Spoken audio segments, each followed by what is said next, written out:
Sharjah में पाकिस्तानी भी इंसानी खिदमत में पेश आए मिलते हैं एक ऐसे पाकिस्तानी से जो शारजा के उन इलाकों में जहां अभी भी सैलाबी सूरत हाल है, रोजाना सैकड़ों लोगों में राशन, खाना और पानी तकसीम करता है। अस्सलाम वालेकुम नाजरीन, उर्दू पॉइंट के साथ मैं हूं इजाज अहमद गोंदल। नाजरीन, मुत्तहिदा अरब अमारात में तूफानी बारिशों को 4 रोज गुजर गए हैं और शारजा के अभी भी चंद एरियाज ऐसे हैं जहां पे सैलाबी सूरत हाल है और शारजा म्युनिसिपैलिटी हो, शारजा पुलिस हो, शारजा के तमाम जो मुतलका अदारे हैं वो दिन रात काम कर रहे हैं और कोशिशें कर रहे हैं कि जल्द से जल्द ये जो चंद एरियाज हैं जिनमें अल-वाहदा स्ट्रीट है, अल-कासमिया एरिया है, अबू शगारा है, अल-महत्ता एरिया है और जमाल अब्दुल नासिर स्ट्रीट और अल-मजाज के कुछ एरियाज हैं, उनको जल्द से जल्द जो है वो क्लियर किया जाए। तो ये जो एरियाज हैं जिनका मैंने अभी जिक्र किया है, इन एरियाज में अभी भी पानी मौजूद है और उन एरियाज में रहने वाले लोगों को अभी भी मुश्किलात का सामना है। आज मैं आपकी मुलाकात एक ऐसे पाकिस्तानी से करवाने जा रहा हूं जो दुख की घड़ी में हर वक्त जो है वो इंसानियत की खिदमत के लिए पेश होता है। कोरोना हो, रमजान हो या गरीबों की मदद की बात हो या शारजा में इस तरह की सैलाबी सूरत हाल हो, तो वो शख्स हमेशा इंसानियत की खिदमत के लिए सबसे पहले बाहर निकलता है। एक ऐसा पाकिस्तानी जो पिछले 4 रोज से शारजा के उन एरियाज में रोजाना की बुनियाद पर जाता है और सैकड़ों लोगों को राशन, खुराक और पानी डिस्ट्रीब्यूट करता है। तो चले मिलते हैं पाकिस्तान सोशल सेंटर शारजा के प्रेसिडेंट खालिद हुसैन चौधरी से। कम्युनिटी का कोई भी काम हो, चाहे वो पाकिस्तानी कम्युनिटी हो या अमारात में बसने वाली कोई भी नेशनलिटी हो, पाकिस्तान सोशल सेंटर हमेशा आगे बढ़कर इमदादी कार्रवाइयों में और स्पेशली फलाही कामों में हमेशा फ्रंट फुट पे होता है। शारजा में जहां अब हम फूड डिस्ट्रीब्यूशन करके आए हैं, सैलाबी सूरत हाल है, इस दुख की घड़ी में कम्युनिटी की खिदमत में सरगर्म है। बिस्मिल्लाहिर्रहमानिर्रहीम। सबसे पहले तो मैं ये कहना चाहूँगा कि स्पेशली जो यूएई की गवर्नमेंट ने जितने भी यहाँ पे इनिशिएटिव दिए हैं इस डिज़ास्टर के बाद, मैं समझता हूँ नाकाबिले सताइश है कि गवर्नमेंट ने इतनी स्पीडली काम स्टार्ट किया है कि आप देखें कि 2-3 दिन के बाद जो है आप समझ लें कि मोर देन 80% जो है उन्होंने एरिया के जो एक्टिव कर दिया। इसमें स्पेशली जो मेन रोड्स हैं जो फ्रॉम दुबई टू शारजा और अजमान जो आगे नॉर्दर्न एमिरेट्स की तरफ जाती हैं, उसका खुलना बहुत ज़रूरी था। उन्होंने सबसे पहले वो खोला और उसके बाद जो फ्लाइट्स का वो भी मेरा ख्याल से नॉर्मल होगी।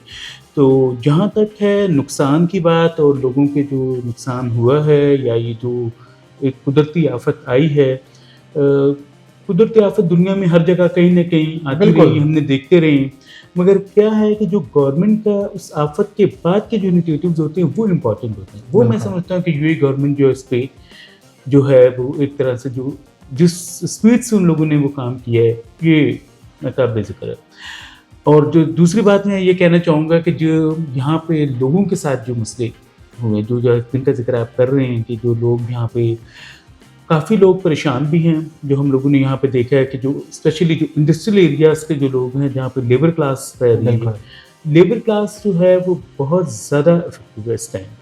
तो फैक्ट्रीज़ के अंदर वो इस तरह है कि भाई उनकी जो बहुत सारी जगह पे जो इलेक्ट्रिसिटी डिस्कनेक्ट हो गई है, उनके लेबर कैंप्स के अंदर 2 से 2.5 फुट पानी जो है वो खड़ा हो गया है, उनकी कुकिंग करने का कोई अरेंजमेंट नहीं रहा, तो वो लोग ज़्यादा मुश्किल में हैं बनस्बत फैमिलीज़। और फैमिलीज़ में भी वो फैमिली ज़्यादा मुश्किल में जिनकी बिजली जो है बिल्डिंग की डिस्कनेक्ट हो गई। तो मैं समझता हूँ कि हम सब लोगों को आगे बढ़ना चाहिए और इस दुख की घड़ी में हम जितने भी यूएई में मकीन लोग हैं उनकी मदद करनी चाहिए। जिस एंड पे भी हम लोग मदद कर सकते हैं उनकी मदद करनी चाहिए। पाकिस्तानी बढ़ चढ़ कर जो है वो इस फलाही और बहाली के कामों में हिस्सा ले रहे हैं। तो पाकिस्तान सोशल सेंटर भी रोजाना की बुनियाद पर उन सैलाब ज़दा एरिया में जाके जो है वो खाने के साथ साथ राशन भी डिस्ट्रीब्यूट करता है और या कि स्पेसिफिक कम्युनिटी के लिए ये खिदमत है। मैं आपको ये बताना चाहूँगा जो पहले दिन जो है जब जिस दिन बारिश जो है वो रुक गई है और उसके बाद जो नेक्स्ट था उस पर हम लोगों ने इंतखाब किया कि हम इंडस्ट्रियल एरियाज का विजिट करें। अब सबसे जो बड़ी रुकावट थी हमारे लिए वो थी कि हम लोग वहाँ पे पहुँच नहीं सक रहे थे, जिसमें हमारी खुद मैं अपनी फैक्ट्री की भी बात करूँगा कि हमारी फैक्ट्री भी अल-वाहदा के बैक साइड में, तो वो बहुत ज़्यादा वहाँ पे पानी था कि वो कोई बड़ी गाड़ी भी वहाँ से नहीं निकल सकती थी और आज भी नहीं निकल रही है, वहाँ पे पानी बहुत ज़्यादा इस टाइम भी। तो वहाँ पे हम लोगों ने देखा कि कोई 1, 2, 3 लेबर कैंप्स थे जिसके अंदर 300 से ज़ायद लोग रह रहे थे। तो वो मेरी नॉलेज में आया कि वहाँ पे जो है लोगों के पास ना खाने को कोई चीज़ है, इलेक्ट्रिसिटी डिस्कनेक्ट हो चुकी हुई है। तो हमने सबसे जो पहला इनिशिएटिव लिया था वो ये लिया था कि हम लोग उनको कुक फूड जो है वो वहाँ पे पहुँचाएँ किसी तरीके से। तो हम लोगों ने फिर 500 लोगों को अल्हम्दुलिल्लाह वहाँ पे जाके लेबर्स को खाना पहुँचाया, ज़रूरियाती जो अपना सामान था उनको वो मुहैया किया। और फिर जो सेकंड डे हम लोगों ने इंतख़ाब किया वो किया जो शारजाह के जो अजमान वाली साइड पे बॉर्डर लगता है, क्योंकि वो भी एरिया थोड़ा डाउन है, इसको सफ़ा एरिया बोलते हैं। तो वहाँ पे बहुत सारी फैमिलीज़ ने कॉन्सुलेट से भी रुजू किया, हमारे साथ भी रुजू किया कि उनके पास कोई चीज़ मौजूद नहीं है वहाँ पे और पानी बहुत ज़्यादा है। तो फिर हम लोग उन लोगों को फूड पैकेजेस की सूरत में, क्योंकि वो फैमिलीज़ हैं तो वो पका सकती हैं सारे, वो राशन की सूरत में। राशन की सूरत पे जो है हम लोगों ने उनको जाके वो प्रोवाइड किया। फिर उसके बाद जो शारजाह का एक एरिया था जिस पे अभी हम लोग रिसेंटली अभी थोड़ी देर पहले मैं वहाँ से विज़िट करके आया हूँ, बल्कि वहाँ पे तकरीबन हम लोगों ने आज जो है मैं मुताबिक अंदाजे से मुताबिक बता रहा हूँ कि 300-400 लोगों को हम लोगों ने वहाँ पे अकोमोडेट किया। उनकी जो सबसे बड़ा इशू था वो ये था कि जो बिल्डिंग के अंदर बिजली डिस्कनेक्ट हो चुकी है। तो 3-4 बिल्डिंग्स हैं जिसमें फैमिलीज़ हैं बेशुमार, और उसमें ये सिर्फ पाकिस्तानीज़ नहीं थे, इसमें मुख्तलिफ नेशनैलिटीज़ थी जिसमें सीरियंस थे, बांग्लादेशीज़ थे, इंडियंस थे। तो हम लोगों ने देखा कि वहाँ पे मुख्तलिफ नेशनैलिटीज़ हैं, वो बेचारे यारो मददगार वो लोग बाहर बैठे हुए थे कि भई ये सिर्फ जो है इलेक्ट्रिसिटी की किसी तरीके से कनेक्शन वहाँ पे हो जाए तो वो उनके बाकी के मामला सही हो सकते हैं। तो जो जहाँ तक हम लोग कोशिश कर सकते हैं वो तो हम लोग राशन, पानी या इस टाइप के खाने पीने की चीज़ें ये तो मुहैया कर सकते हैं। पाकिस्तान सोशल सेंटर शारजा की टीम के साथ मौजूद था। कासमिया एरिया हम गए, अबू शगारा एरिया, वो भी वहाँ पे भी काफ़ी पानी है।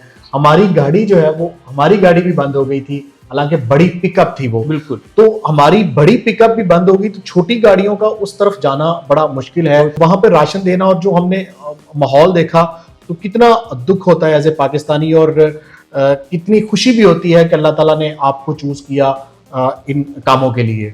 ये डिजास्टर है, ये मैं समझता हूँ कि किसी को अंदाजा भी नहीं था कि इतने मिलीमीटर जो 256 मिलीमीटर से ज़्यादा बारिश हुई है। ये तारीख में पहली दफ़ा हुई है, 75 ईयर्स का रिकॉर्ड तोड़ा गया। तो मेरी उम्मीद है मुझे इंशाल्लाह ताला 1-2 दिन में जो है वो ये बहाल हो जाएंगी सारी चीज़ें, मगर जब तक ये बहाल नहीं होती तब तक हमारी ये जिम्मेदारी में भी है और हमें इसकी कोशिश भी करनी चाहिए अपने एंड तक जो भी हम लोग कर सकते हैं कि किसी को राशन की ज़रूरत है तो उसे राशन पहुँचाया जाए, किसी को पानी की ज़रूरत है तो उसको पानी दिया जाए। तो क्योंकि मेरा ख्याल है ये दुख की घड़ी, ये मुश्किल की घड़ी जो है ये ज़्यादा देर तक नहीं रहेगी, मगर इंशाल्लाह अगर हम लोग उनके साथ होंगे तो अल्लाह रब्बुल इज़्ज़त की भी खुशनुदी इसी तरीके से हम लोग हासिल कर सकते हैं।